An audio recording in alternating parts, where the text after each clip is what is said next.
This violates every canon of respectable broadcasting. How are you? Hey, who wants to help me get this recorder out of here? I need some muscle over here. You are listening to Blame Your Brother.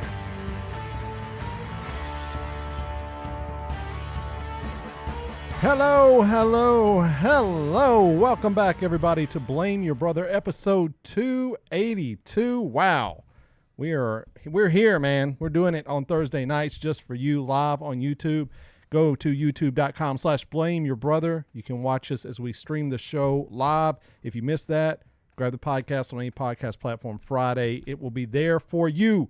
Who is Blame Your Brother? Well, it's two of us. I'm one half of this duo. I am David, a.k.a. D-Brew, Glenn Jackson, Mr. Wonderful, 40%er, blah, blah, blah. I don't know. I've ran out of AKAs, man. That's me. This guy sitting over to my left is John. Hi, everybody. John here, a.k.a. Tico, a.k.a. Mr. Groupon, Little Papa Pump, Mr. PTI, the Madman. They got John Tortorella, a madman. They do have a madman. Okay, he's a madman. All right, so that's it. David, John coming at you. Blame Your Brother. A lot to talk about tonight. Father's Day is approaching, so we're doing the Mount Rushmore of Movie Dads. That's right. We're looking at the fathers that stood out on the big screen, whether good or bad, iconic. We'll get to that second half of the show.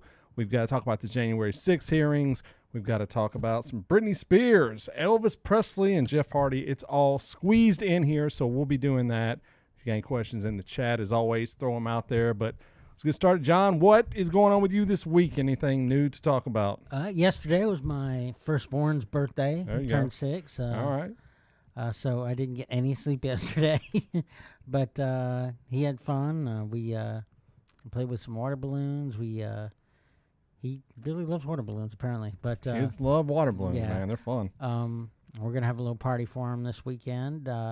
Probably do more of the same. There you go. It's super hot here in Nashville, for those who don't know. Heat wave. Been getting alerts on my phone every single day. I'm like, okay, I get it.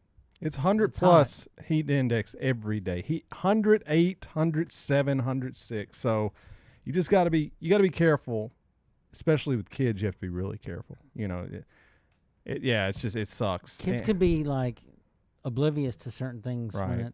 I remember we did a church thing a few years ago, and there was a handicapped kid in our church, but he kind of took a liking to me. Like I was the only adult besides his mother that Right. he would go to. Yeah. And so I was, canning around in the pool. We were at a pool party, and this kid was loving the water, but his lips were like turning blue Cold. because he was starting to get real cold, and Yeah. he just wasn't registering. I was like, all right, it's time to get out of the pool now. Yeah. But yeah, kids can be oblivious as long as they're just having fun and they're Right. in their zone. So yeah, you got to watch out for the kids because they're not.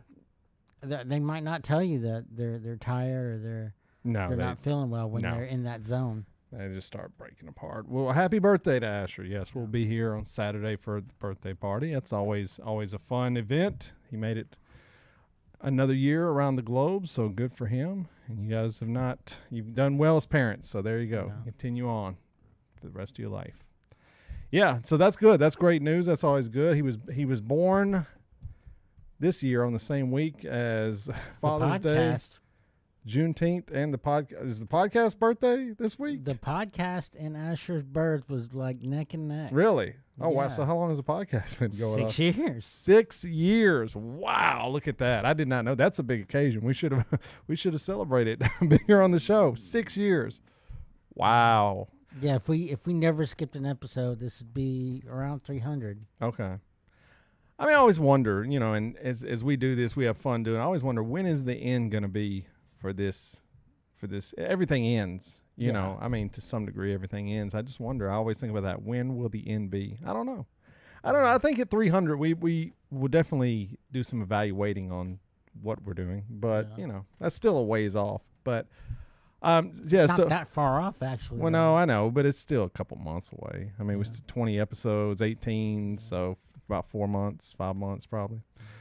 Well, we'll get there. We'll do something for the show, so it's going to be fun. It will not be a 24-hour stream. No, that's done. That one, unless, I mean, the only way that would happen, the only way possible, if like some big time celebrity was like, "Yeah, I'll do the show with you." Sure. All right. Nicolas Cage. Yes. So get your feelers out there to Nicolas Cage if you want to do it with us.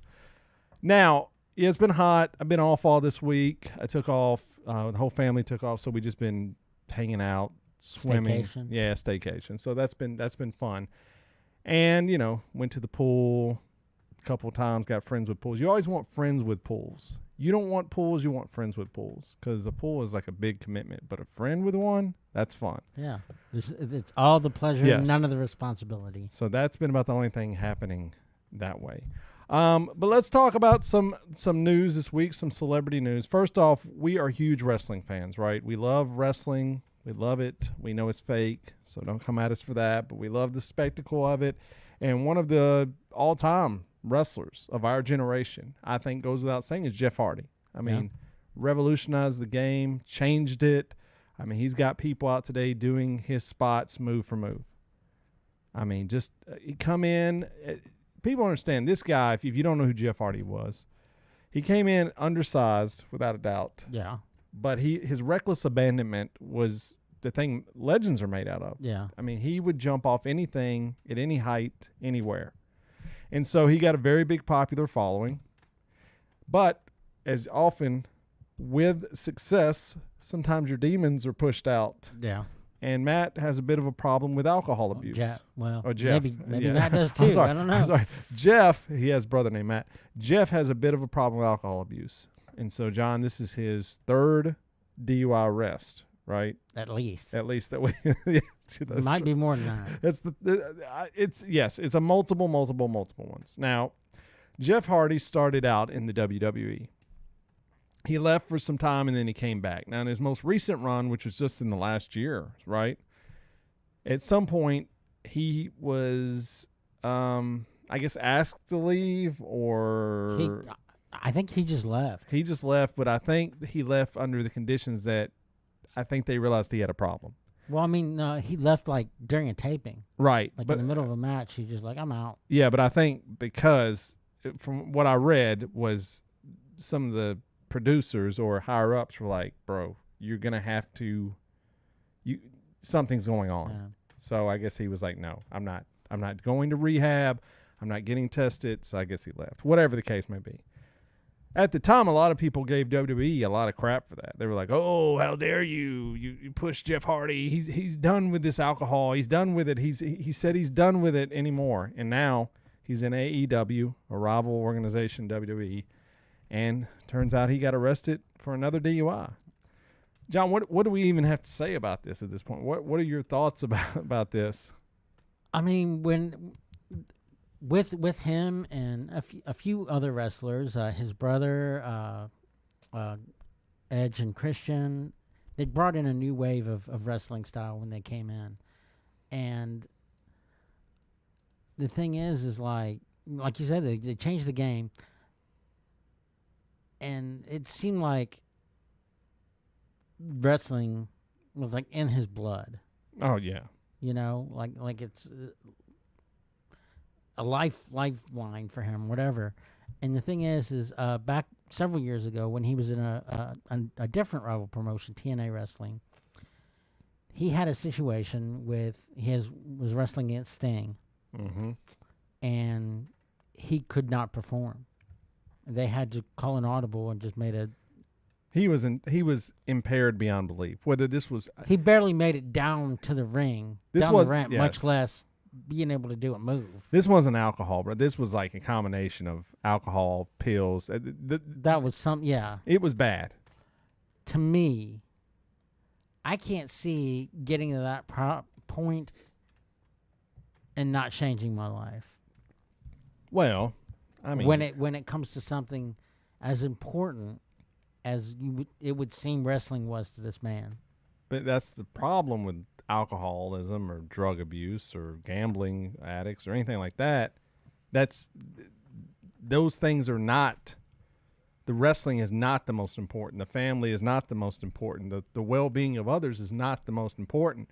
The most important is how can I get my fix, because I literally need it to survive. It's like in their mind, right? Like imagine you needed oxygen So you would do anything to get to that oxygen where you can survive. That is their oxygen in their mental state. I get that, but he can drink at home. It gets to the point. I really don't. I mean, obviously, I'm not an addict, so I can't. And I'm not. I want to. I can't wrap my mind around it. And so, if anybody, even anonymously, wants to write to us and let us know what the mindset for these things are, but I mean, if I wanted it that bad, I'd go to the liquor store, buy it, and then take it home, and then pop a top. But it gets to the point, and you know what? I'm not an addict either, but I've listened to many shows, watch movies, documentaries, podcasts. I mean, Mark Maron does a great podcast. He's an addict, and he talks about addiction quite a bit. And it just gets to the point you cannot survive any interaction with it. And so what I've, just in what I've listened to and people I've known that were addicts as well, and I mean, I've known a few over the years, a lot of it comes from just wanting to be numb from life, right? Like you grew up in a situation, a lot of them, some people say genetic, and genetics with an environment is a bad situation for this, is that they grew up in a very chaotic environment growing up. And so they don't want to experience that pain anymore. And so they just start numbing themselves. You can look at any heroin addict, anyone, it's just chasing away pain. And so it just gets to a point, it's like anything. If you start abusing drugs, you need more drugs to get to where you were high before. Yeah, I've heard that. And so it gets to a point where you're at a TV taping, at a big match for a title, and you just cannot deal with that moment. You can't. Now, like, you just can't do it. Like, it's... So you're like, well, I'm just going to get loaded. A lot of musicians do it too. They do it to play because they think they play better when they're loaded. And then they start just increasing it more and more and more. And then at some point they're just, you've seen it. I mean, you can go find. Hank Williams Jr. is known for it. Right. Eddie Van Halen was hammered on stage. Like he was playing like, he wasn't even playing the right song, You've seen other musicians do it. It's just unfortunate, like you say, because these are people that are the ones we know about. This is the problem. The ones we know about are celebrities, and they're famous, and they're talented. And so we see these people and go, oh, they're great. This guy's a great wrestler. Or this guy's a great singer. Or da-da-da-da-da. We never look at the people in our neighborhoods that are going through this. We don't look at the poor. Because I understand it is affect higher class society, but they're able to go get rehab. They're able to go get, treatment. A lot of people in the poor neighborhoods end up dead because they have no other options to do anything. And that's the truly unfortunate thing. You hope that he puts this behind him, but right now it doesn't look like that's the case. He's been given opportunity after opportunity after opportunity. And until, and this is for any, addict or any situation you're going through, until the moment you actually realize, like, I need help and I want to stop doing this and I need to stop doing it, you're never going to stop. Like, anyone can cold turkey anything. Like, look at diets are another good example. Like, we all like, oh, I want to lose weight, so everybody jumps on like a fad diet, or like, John, I know you do like keto, and a lot of people do that. And I think that's fine, but you also, over the long term, you have to realize, like, at some point I'm going to have to get back introduced to eating healthier, or you're going to get right back to where you're at. There's nothing wrong with getting on a diet that helps you lose that weight and maybe gets you motivated, but you have to be ready to make changes. And it's tough. I've always said to people, just think about it. Just think about food, which is the American drug of choice, truthfully. I admit I love to eat junk food. Like, I eat more than I should, and it's hard. Like, when it's 8 o'clock at night and you got like a pantry full of junk food and you're like, I'll just go over and eat a few, and and then you're eating cookies at like 8 o'clock. And you're like, well, this is not good for me. Obviously that does not cause me to nod off, fall to the ground, and not care for my children. Right. But it's tough though. I mean, I understand you're chasing the things that make you feel good. That's like a lot of people in life, and it's tough, especially like I say, if you have a bad foundation, you're almost screwed going forward. I mean, I just hope, honestly, like I say, I've never met Jeff Hardy. I met Matt Hardy at a show, and he was a nice enough guy. And I've never met Jeff, but I have immense respect for what he's done. Respect him as a wrestler. He seems like an all right guy. from all accounts of people that know him in the business when he's not doing what he's doing here and getting arrested. And DUIs that's a serious thing, man. Like, you're putting people's lives seriously at risk doing that. Yeah. And you also that's another thing. Every person that drinks and gets behind the wheel doesn't get pulled over. No. I would say the majority do not. And right? So you've got to ask yourself, how many times has Jeff Hardy gotten behind the wheel? Oh, there's no telling, right? I mean, there's no telling. It's thousands. All right. Well, Jeff, best of wishes for you, brother. I hope you get the help you need. I hope this is a reality check, but we'll see. Unfortunately, a lot of wrestlers follow this path and they end up dying way too young. So I don't see Jeff Hardy living to be a 75-year-old man, unfortunately. But we'll see. You never know.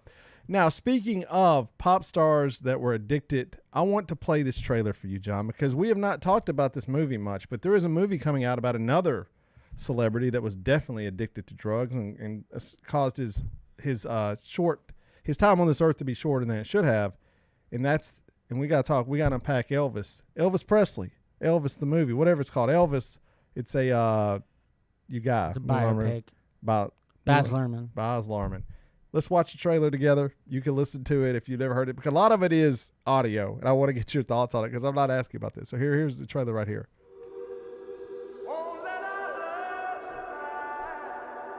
There are some who'd make me out to be the villain of this here story. Let's don't let a good thing die.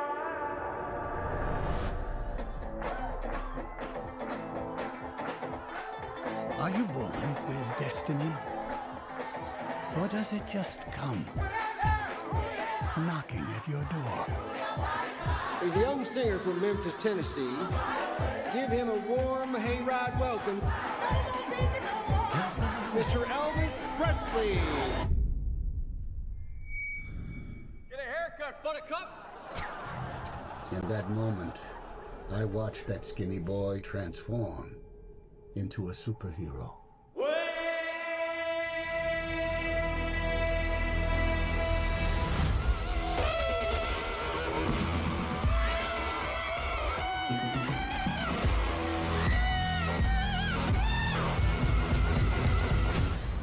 He was my destiny.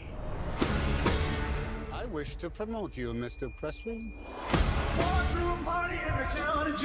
Are you ready to fly? I'm ready. Ready to fly. Tomorrow, all of America will be talking about Elvis Presley. Where's it trying not to move around so much during the tapes? I can't move, I can't sing. Some people want to put me in jail as well as moving. They might put me in jail for walking across the street, but you're a famous white boy. The way he sings is God-given, so there can't be nothing wrong with it. Senator Kennedy has been shot. Martin Luther King has been shot to death in Memphis. That's all right for you. Tragedy, but it has nothing to do with us. It has everything to do with us. Oh, my love, my darling, I've hungered for your touch. Reverend once told me, when things are too dangerous to say, sing.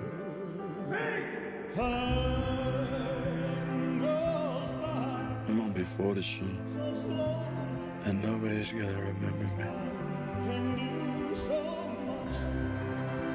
I need to get back to who I really am. And who are you, Elvis? I just gotta be making the most of this thing while I can. This can all be over in a flash.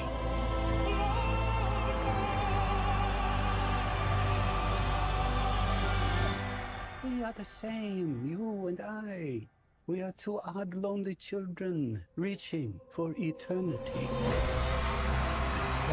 So there you go. So that is the Elvis trailer. Now, every time I've seen this multiple. How many times have you seen that before? No. Okay. You didn't look like you look like you're very invested in it. So I knew Tom Hanks was going to be in it. Let's unpack Elvis the trailer. First off, we're both Elvis fans. Huge. I mean, I grew up. My dad would play Elvis nonstop all the time. Like I've heard every Elvis song ever. I don't understand how he did this, but there was an Elvis marathon on the radio. They would go from song A to song Z. And somehow, I still don't know. I mean, if I talked to my dad, I would love to ask him this question. He had all of that taped. He must have just taped it on the radio. I don't know. Anyway, he had every Elvis song, and it was like a DJ, like, all right, 1964, Elvis came out with this song, and it was alphabetically listed. Every song. It was crazy. So, yes, we both love Elvis. You think he's one of the greatest singers of all time, right? Like, he'd be on your Mount Rushmore of singers, maybe? Singers, performers, definitely. Okay, performers, okay. 100%. Okay. When it comes to stage presence, I mean, he is the person that everybody judges against. Right. And great voice, don't get me wrong. I mean, one of the most iconic voices, if not one of the greatest. Once again, if you're asking me who's a better singer, Freddie Mercury or Elvis, I mean, I'm probably going to say Freddie Mercury, but iconic, Elvis is one of those voices. You hear it and you know who it is immediately. So the task is this movie here by, how do you say it now? Baz Luhrmann. Baz Luhrmann. I always want to flip those around. Okay, Baz Luhrmann, who directed Moulin Rouge. And you can tell, okay, so let's talk about the cast. It definitely has his fingerprints on it. Oh, I mean, yeah. So I'm just going to start with the basic question. Based on that, are you excited to see that movie? Yay or nay? I am. Okay. I mean, I don't get the voice that Tom Hanks is going for. Let's go with the casting, because really the casting's only, let's talk about, it's really two people. The rest of the cast, it is what it is. I mean, there's going to be people in it, whatever. It's Tom Hanks as Colonel Tom Parker, and then it's Austin Butler as Elvis Presley. Look, I don't know what, I'm assuming Colonel Tom Parker sounded like that. Otherwise, I don't know what that voice is about. I've never heard Tom Parker. He sounds like Armenian or something when he's... I think Tom Parker was from Europe. So I'm assuming anytime I watch a show and there's a weird accent by the lead actor or actress, I'm like, they had to sound like that. And most of the time they do. You watch and you're like, okay. So let's just say Colonel Tom Parker did sound like that. It's still an interesting. You go back to, look at Daniel Day-Lewis's portrayal of Lincoln. Right. Most people don't think he sounds like that, but people assign a really low register voice for Lincoln automatically. That's what they kind of go to. Mm-hmm. And he did not do that because actually, historically, he did not sound like that. He sounded, he had a higher pitched voice. But there's no recordings of Lincoln. And so there's recordings of Tom Parker. I mean, I'm not going to go find them, but anyway. It kind of makes you want to a little bit. Yeah, no, I will when, as it gets close to the movie for sure. What do you think of the young man? Now, I don't even know who this guy is. I've never heard. I don't know what else. He must be an up and comer. So his name is Austin Butler, and Austin Butler was in Once Upon a Time in Hollywood as Tex Watson. Love that movie. Remember Tex Watson? Not a big role though. I don't know that he's really been in a lot of stuff. The Dead Don't Die. Arrow, he played Chase on 3 episodes. He was on the Carrie Diaries, the Sex and the City reboot, and done that. He's I'm sure people are going to come ask and go, actually, he was on Wizards of Waverly Place. What episode? Whatever. The point is, he's relatively new.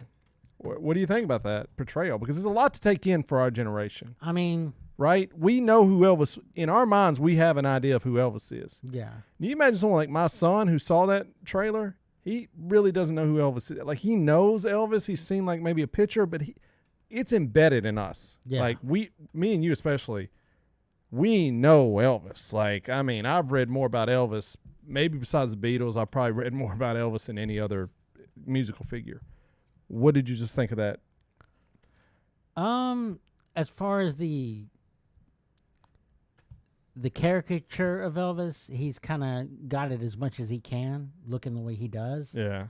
But I mean, there's a lot of stuff that people about Elvis that people don't know. But I don't think this movie's gonna even scratch you don't the think surface. So? Oh, okay. Well, example. I mean, because I'm looking at this biopic as like this is like a Ray Charles type biopic, or like a Walk the Line. The Line is. I was getting very strong. This movie, based on what I've seen of this trailer, it looks like a amalgamation of Walk the Line and Romeo and Juliet. Yes, yeah. I would agree. Romeo and Juliet was also directed by Baz Luhrmann. Okay, what issues do you not think they might approach in the movie? Because I mean, Elvis was not a character without flaws. He's one of the most interesting figures because he has so many flaws. I think some of those flaws are things that aren't going to be shown. Like such a way you can gloss over that.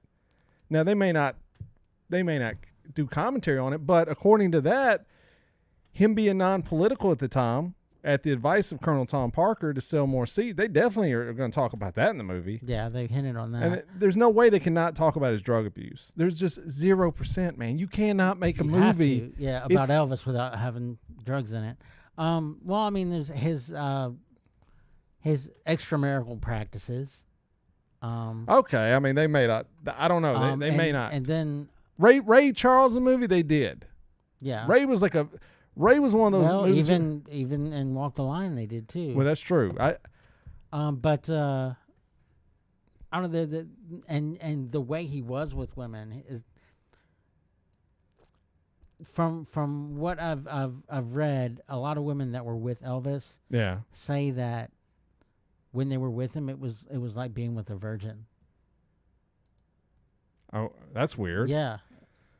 I mean, like, I don't really understand. Like he didn't know what he was doing. Huh. It was interesting. Yeah. Wow. If he was in social media, that man would have been burnt on that. Yeah. Interesting. Okay. Well, they may not touch on that, but I'm sure they're going to touch on some of the highlights, and there are some issues with Elvis. I mean, any white person that grew up in the South at the time, I'm sure he meant well, and he did a lot for the community he lived in, and he did a lot for the African-American community at the time. He probably didn't do enough. I don't know if the movie's going to address it. I'm interested to always see a biopic about someone I know about just to see where they go. I think this guy does a pretty darn good job of it. I mean, he's apparently singing these songs from clips I've seen, which Ray did that, Walk the Line. It's very comparable. I mean, it's very admirable when people do that. I mean, they don't have to do that. They could just...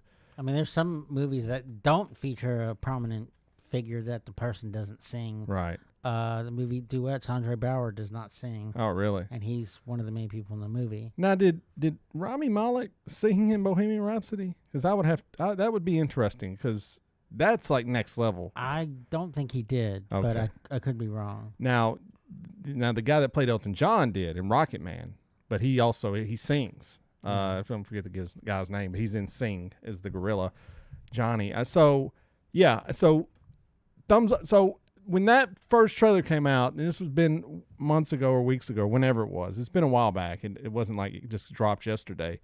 People were not, I don't think they were loving it too much. So 1 to 5, let's just wrap it up as 1 to 5. How excited are you to see this movie, I guess? Based on that trailer alone and my admiration for Elvis, I'm at a 4. I kind of want to see it. Yeah, and the director, us loving Moulin Rouge, which we didn't talk about. We love Elvis. We love Moulin Rouge. Yeah, of course. We're going to check this out. Romeo and Juliet, right? Which I love that. I mean, all right. Well, I mean, we'll definitely see it when it comes out or around the time we'll talk about it on the show. But I mean, one day we're going to have to do a deep dive on Elvis, because there's a lot to undertake there. Yeah. But speaking of deep dives in the country, the January 6th hearings have been happening. The committee has met to hear about what transpired on those days to determine if any criminal charges should be brought forth. I think the answer is yes. But I don't know if, John, have you even been paying attention to this? I haven't really been paying attention. So it's going to be broken down over several days. They've had 3 hearings so far. So the first day was kind of an introduction to it. It introduced us to who the Proud Boys were, the Oath Keepers, 2 groups of fanatical white people that basically met to do this, and then they got, Trump's tweet and said, he was pretty much inviting them to do that. So that was disturbing on the first day, because they show footage. There was a documentary filmmaker that was filming that day, and he released all this footage that happened this day. And it's really tough to watch. This lady on the screen right now, if you're watching the live stream, is Officer Edwards, who was assaulted that day, hit with a bike rack, knocked unconscious, then sprayed with some type of pepper spray, bear spray, whatever they were hitting him with. As she came to, she was hit in the face with that. And I want to stress a point here. So I make TikTok videos about just political thoughts. And one of the things that really has bothered me lately is I wasn't aware, and I guess when you live in your bubble, you're really unaware of this, but there are there are a number, I want to do my words real quick here. There are a number of people, a lot, more than you would think, that believe January 6th was not a big deal at all. They believe these people were just going in there, they just took some pictures and they left.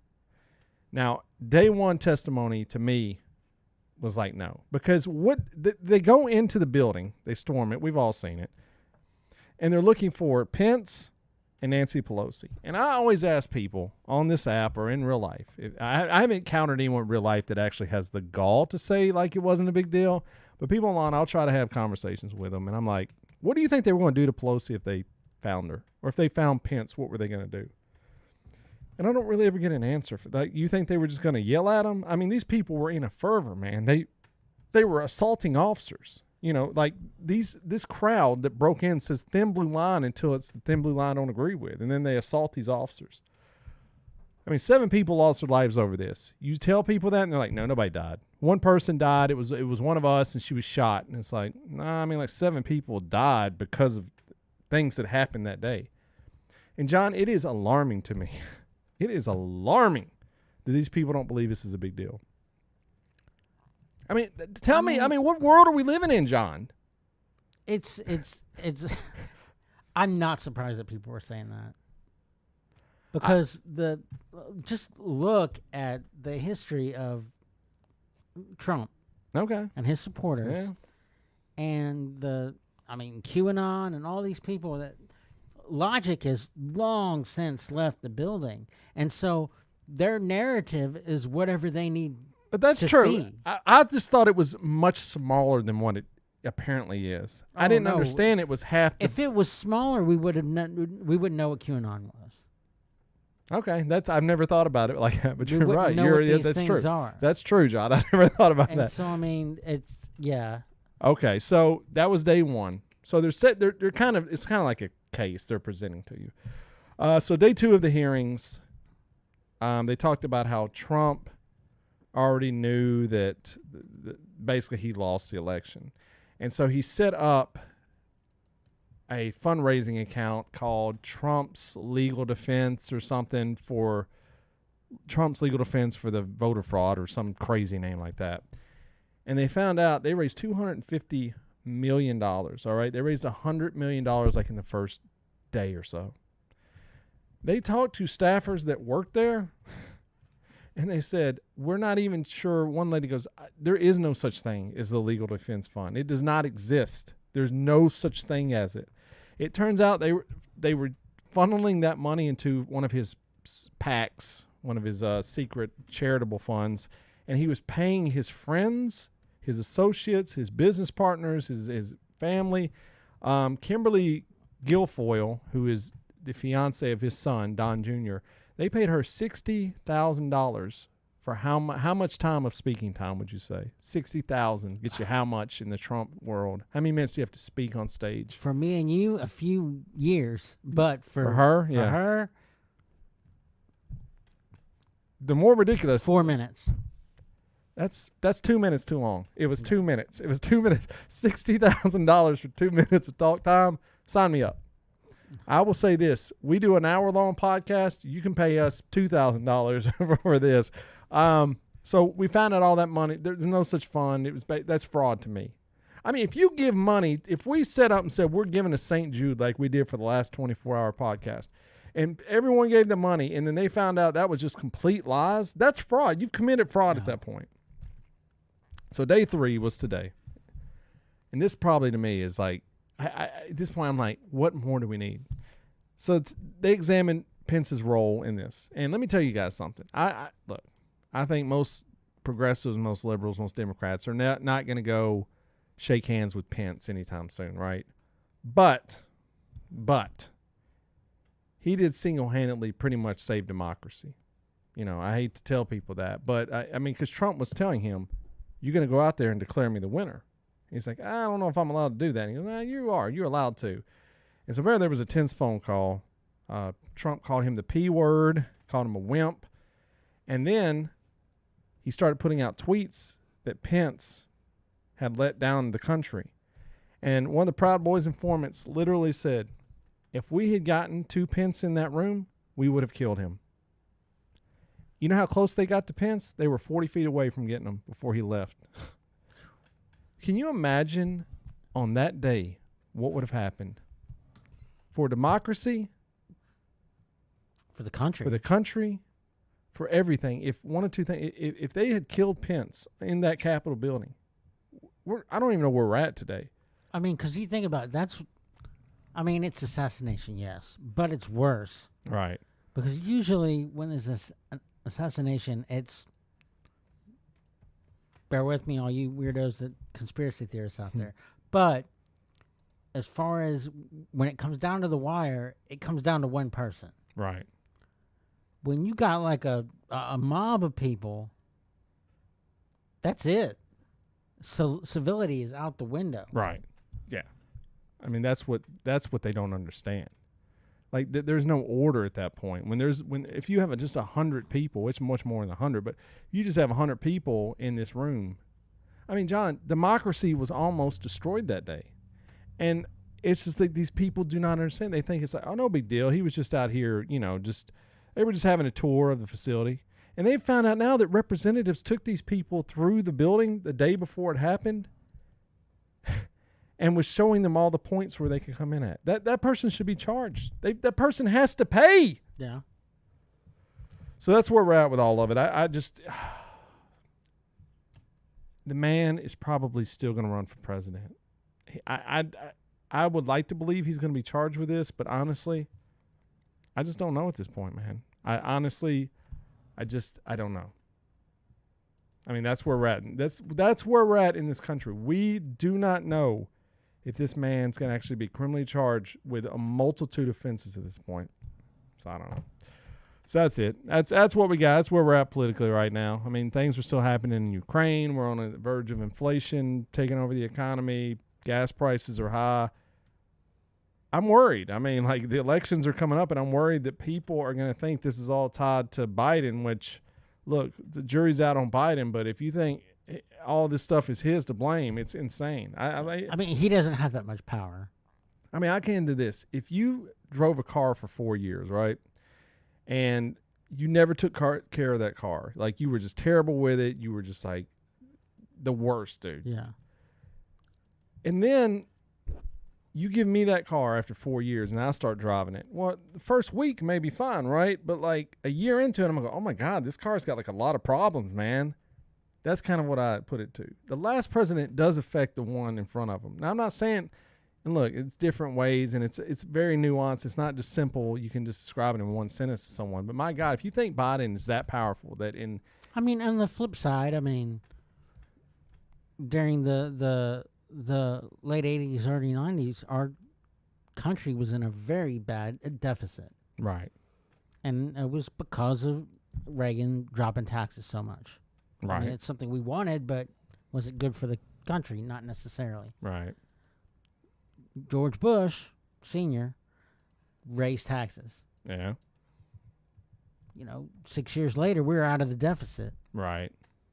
I mean, it didn't really have much to do with Clinton. It was because of the taxes were raised. Right. I mean, that's how we get out of deficit. Yeah, and so, I mean, it goes both ways. I mean, and the thing is how is Biden responsible for gas prices in France? That's my simple one I come to. I'm like, so is he the emperor of the globe now? The president of America controls the entire globe. Like, because gas prices are double in England what they are here. Because, and also, I mean, think about it. We're not even like scratching the surface of the oil reserves that are here, right, locally.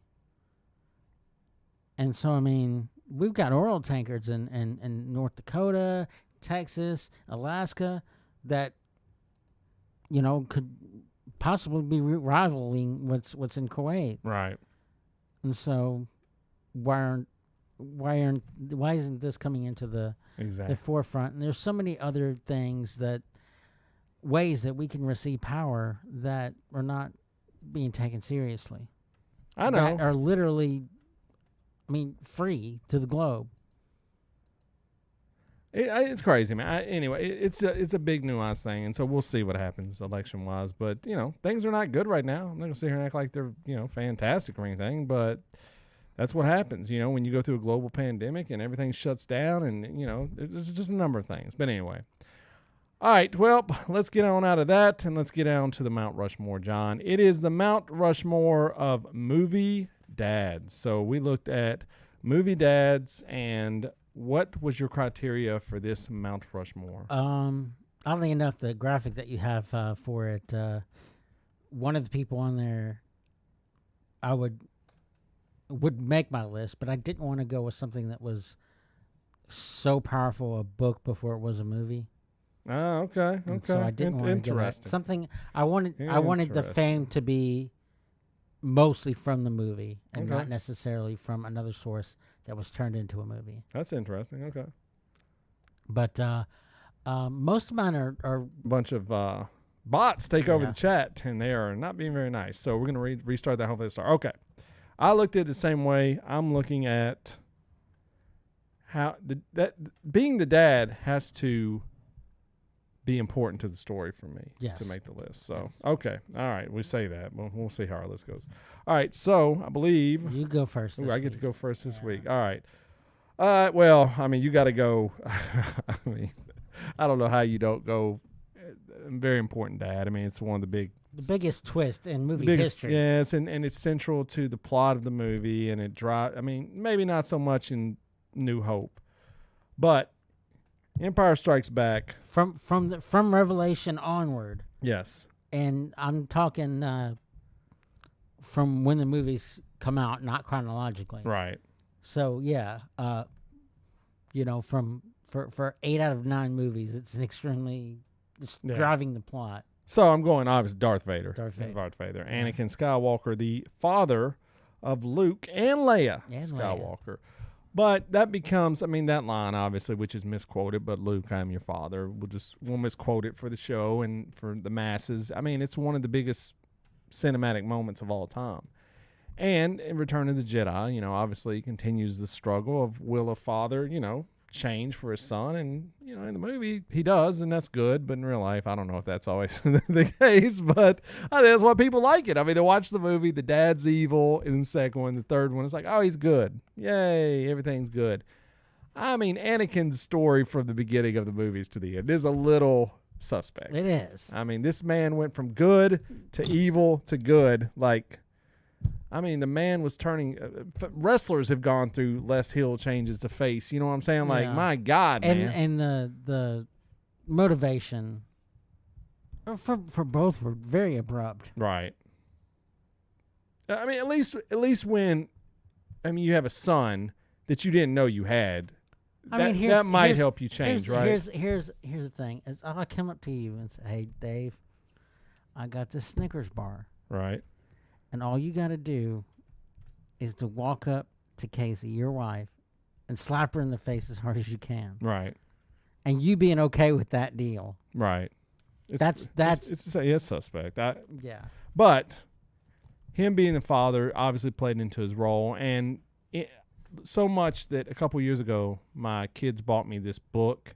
It's like a journal, and it's like it was for Father's Day, and it's like father journal, and it's got a picture of Darth Vader with his 2 kids on it. So, I mean, everyone knows it's a big story, and it's who doesn't love Star Wars? Let's be honest here. So, but number 1, obviously, Darth Vader. So, all right, John, you're up. Very iconic. What is your number 1? Far less iconic, but as far as father driving the story, I have to go with Daniel Hillard from Mrs. Doubtfire. Okay, I had him on my list. All right, talk about Mr. Daniel Hillard, a.k.a. Robin Williams. Yes. Even from the beginning of the movie, his job was doing voiceovers for cartoons. Right. In the movie, which very fitting for Robin Williams, since that's something he did as well. And, he's doing a scene, and he didn't want to do the scene the way it was written because he thought it was promoting tobacco in the cartoon. Yes, and his driving force was he didn't want his kids to see something like that. Right. And this man risks and changes. I mean, is it the best choice? I mean, we can argue not. obviously not, but it's a movie. And it's very far-fetched. I mean, anyone who doesn't know that that's somebody that's that close to you, storyline it is suspect, but the heart of it does not change, right. And someone that's willing to go through those lengths just to spend some time with their kids. Kudos. I agree. Yeah, I mean, obviously it came up on my list as well. I mean, it's a good one for sure. I mean, you can't go wrong with it. It is it's the entire storyline. It's him being a dad. So, very good, very good. Okay, Daniel Hillard from Mrs. Doubtfire. Okay, my number 2. All right, let's just go with it. I have a particular set of skills. We gotta go with my man Brian Mills from the movie Taken, obviously played by Liam Neeson. I mean, come on, bro. Are you just picking like the most like quotable dads? I mean, you think Robin Williams was doing good stuff. This dude takes down an entire Eastern Bloc mafia group to rescue his daughter. I'm just You're saying, not gonna. You threw out their most notable. quotes I know. It's a good for quote. both of them. It's a good quote. I have a particular because I mean it's a great quote. I mean, don't get me wrong.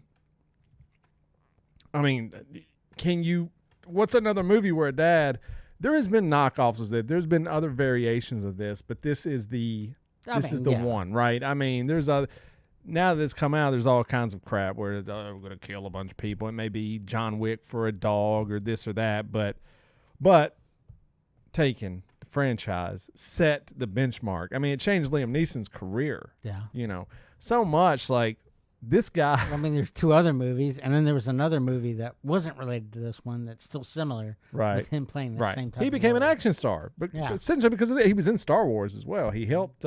He met a young Anakin, so took young Anakin in. So far, Liam Neeson is very heavy in the dad game, brother. It's kind of weird. I didn't think about that, but no, Taken. It is a fun movie too. I mean, a lot of people, I'm sure, are like, oh, it's not very good, but it's a fun movie. What it is, it gives you everything it wants to be. And I mean, as far as action movies go, the way the action is set up is actually technically pretty realistic. Right.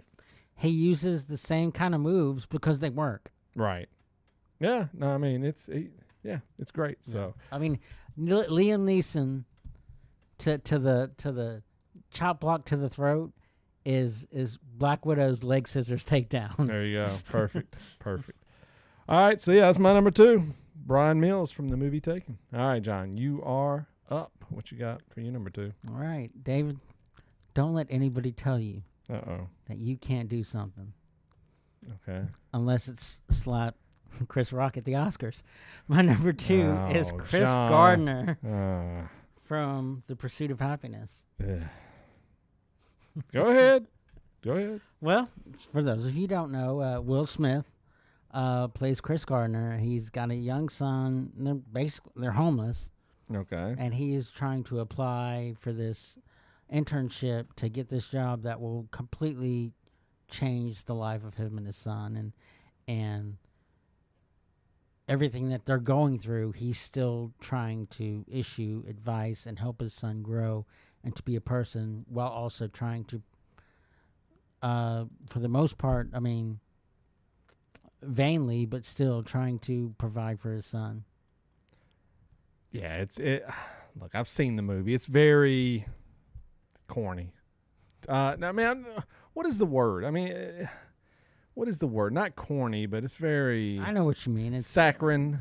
Is that a very good word for it? It's meant to pull the heartstrings. It's meant to do that. Oh, yeah, for sure. It's meant to be emotional. Yes. But it is... Look, I know Will Smith, everyone hates him right now, but he is a great actor. We cannot take that away from him. He may be a jerk of a human being, but he is a great actor, okay? And this was a great role for him. And it really does. It tugs at your heartstrings, especially if you are a father, knowing what he's going through for his son. And there's ups and downs, and it's tough. And I always think the one thing I think from that movie is that he gets that sales job, and he never drinks water. And they're like, why didn't you drink water? Because if I drink water, I have to take so many bathroom breaks a day, and that's less calls I could be making. I was like, wow, that's some deep, and it's based on a true story. Did you say that? Okay. All right, there we go. What's his name? Chris Gardner? Yeah. Pursuit of Happiness. All right, let's, any chance, I've told you before, if I can get Nicolas Cage on a list, I'm going to get him on a list. Now, we didn't say necessarily these are great. This is a good one. We're not saying they're great fathers, okay? This is a good call. But would I take this guy? Well, I don't even know which movie you're going at. I know exactly which one you're talking about. No, you don't, because there's two. Yeah, there's a sequel to it. Okay. So you do know what I'm talking about. I do know what you're talking about. Now, look, if I could trade my dad for Nicolas Cage and Kick-Ass, I probably would, because I'd be a badass Kick-Ass machine. Yes, Big Daddy. I mean, do Kick-Ass. you want your dad shooting at you? I mean, sure, why not? I mean, have you seen Hit Girl? She is awesome, dude. When Kick-Ass hit the screen and they cast Nicolas Cage as Big Daddy, I don't know what his actual name is. That's his superhero name, but he's a Batman knockoff, obviously. I know it's at this point we're saying every role by Nicolas Cage is the best role, but this is awesome Nicolas Cage. I'm like, actually, I want a prequel movie of just Hit Girl and Big Daddy. But if you don't know what Kick-Ass is, he trains his daughter to be an assassin, a warrior, a fighter. Like, she's like 10 years old, 11 years old, and she could beat up a group of criminalized thugs in a minute. She beats, like, she's just an ass kicker. At his tutelage, he shoots her, he trains her, he teaches her how to fight. And if you've never seen Kick-Ass, I don't want to spoil anything, but the scene where they get caught it's incredible. I mean, this movie shouldn't make me tear up, but I wasn't like boo-hooing, but I was like a little bit tear. I was like, this is a great scene in a movie. So Big Daddy, Nicolas Cage, and Kick-Ass is my number 3. All right, John, your number 3. Can you beat Nicolas Cage? No. For sensationalism, no. Okay. No, I cannot. As short as this character is in the movie, he still makes an impact, and I've got to go with Mufasa. Okay. I was set to put him on there. Mufasa's a good one. I mean, I almost didn't want to go animated, but I was like, no, you know my rule. You got to go anime. I got one animated on mine. I was either going to go Lion King or the next one, but yeah, I mean, there's a few Disney ones out there. But yeah, but no, I mean, Mufasa drives the entire story once again. Yes. This is a Simba's a young lion. He looks up to his father. By all accounts, is a great leader, good guy. I fought in my mind over this one and another animated one, Okay. but the other animated one tends to be my go-to, and I just wanted to kind of branch away from that. So. Okay, all right.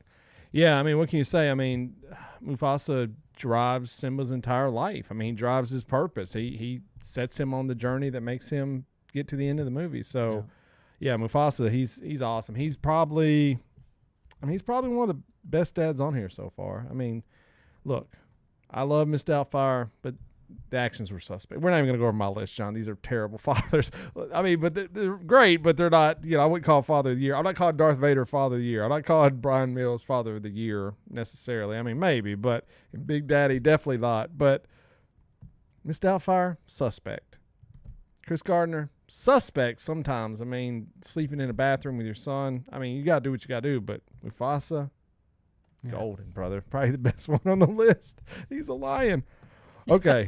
All right. Number 4. Coming to my last one. I'm going animated. I'm going Finding Nemo. Yeah. Marlin from Finding Nemo. Voiced by, oh my God. Brooks. Yes. What's his first name?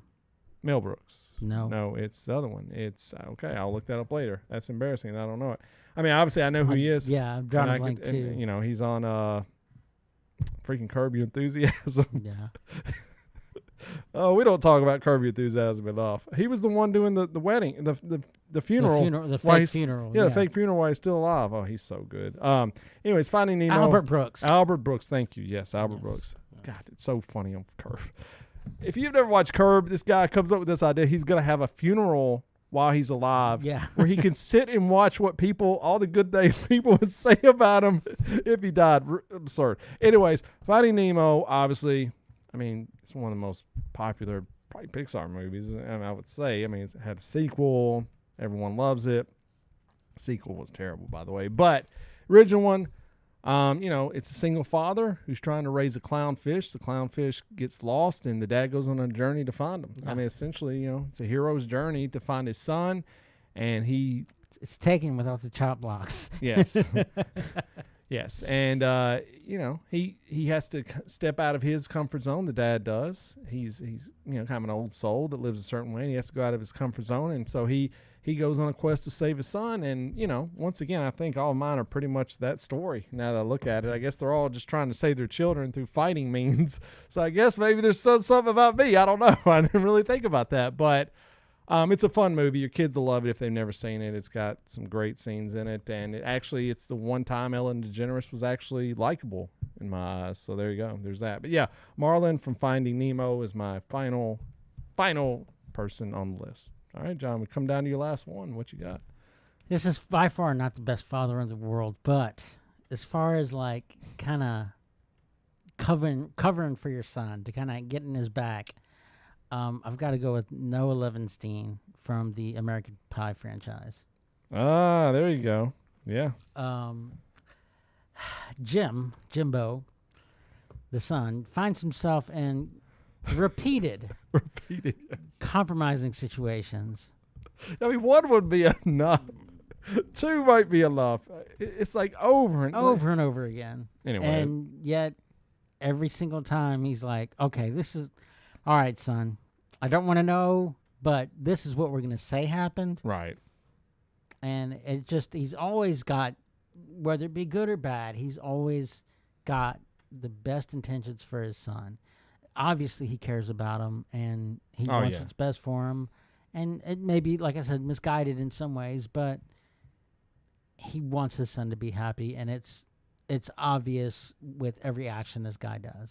Yeah, no, I agree. He's a good dad. Yeah. And anyone who covered for their son humping a pie, I mean, you made the list, right? That was just the one, but it's over and over and over. And it's like, Jim, get it together. My God, man. All right, yeah, so let's go over the list, and then we'll run down some people who didn't make it. Okay, I had Darth Vader from Star Wars, Brian Mills from Taken, Big Daddy from Kick-Ass, and Marlin from Finding Nemo. John had Daniel Hillard, is that his name? From Mist Doubtfire, Chris Gardner from Pursuit of Happiness, Mufasa from The Lion King, and Noah Levinstein from American Pie. John, who did not make the cut for you? This got more and more research I did, the harder this list. Yeah, it was a lot, man. I agree with you. Geppetto. Okay. You love Pinocchio, brother. I love Pinocchio. Okay. I thought it would be funny to have Thanos. I thought about Thanos. I did not write him down, but I didn't think that'd be funny. Jack Butler from Mr. Mom. We made kind of a joke from that. I know. I just haven't seen that in such a long time. I mean, one that was like borderline that I really struggled with, I wanted to put on was Coop from Interstellar. I had Coop on my list. Let's see. A favorite movie of both of ours, Clifford Worley from True Romance. Yeah, I mean, yes.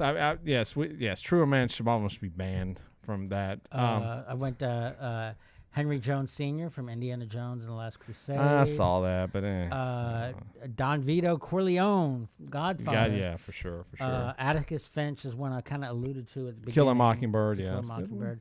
George Bailey from It's a Wonderful Life. Another fun one, Clark Griswold from the Vacation series. I look over my list now. So I had Atticus Finch, which you knew. Brian Mills Taken, so Cameron Poe from Con Air was my other one. If I pick a Nicholas, it's a coin flip at that point. I mean, Cameron Poe is badass, trying to see his daughter again. I had Clark Griswold. I had Furious Styles from Boys in the Hood. Kind of regret not putting that on the list. Mac McGuff from Juno, played by J.K. Simmons, great dad. I had Daniel Hillard from Mist Doubtfire, Coop from Interstellar, Daniel Plainview from There Will Be Blood. I would love to put him on the list, but you're a bastard in a basket. Not a great... No, he's a terrible dad, but it's the entire story of the movie. So, yes, that is our Mount Rushmore of fathers from movies. So let us know who would have made your list, what you think about it. But we've come to the end of the show. I do want to say Happy Father's Day to all the fathers out there. It's happening Sunday. And Happy Juneteenth, which will be celebrated on Monday across the nation. So that's a first for everyone. So if you are, if you're part of the African-American community, enjoy it, Hopefully more will come your way. But all you fathers out there, you know, the ones that listen, we know you guys are all doing a great job. So just keep it up, man. It's, you know, it's a lifelong job. It's tough at times, but to me, it's super rewarding, and so I enjoy it. So there we go. But this is the podcast ending, and what you can do if you like it and you want to hear more, go to bybpod.com. That's bybpod.com. That's our website. It's got all of our past episodes. It's got all of our social media links. So if you want to follow us on Facebook, Twitter, Instagram, TikTok, all of them, YouTube, subscribe. If you're in the chat right now, hit that thumbs up button before you leave. That always helps us out. It gets us more viewers, makes us look more important than we were. And John, what if they're going to buy something for Father's Day right now, today? How would they do that? The only way to really do that, to get it on time, is to go through Amazon. But don't just go straight to Amazon. Go to bybpod.com. Click on the Amazon affiliate link. You will help out the show immensely. Every purchase you make, we get a little piece of that pie, and it helps us with our cause to keep these things running. And we definitely need it and appreciate it. There you go. So do that, bybpod.com. Go rate the podcast wherever you listen. You can do it on Spotify, Apple Podcasts, wherever you're doing it. Guys, thank you so much for downloading each week, for listening, for engaging. And with all that being said, John, is there anything else? Don't blame yourself when you can blame your father.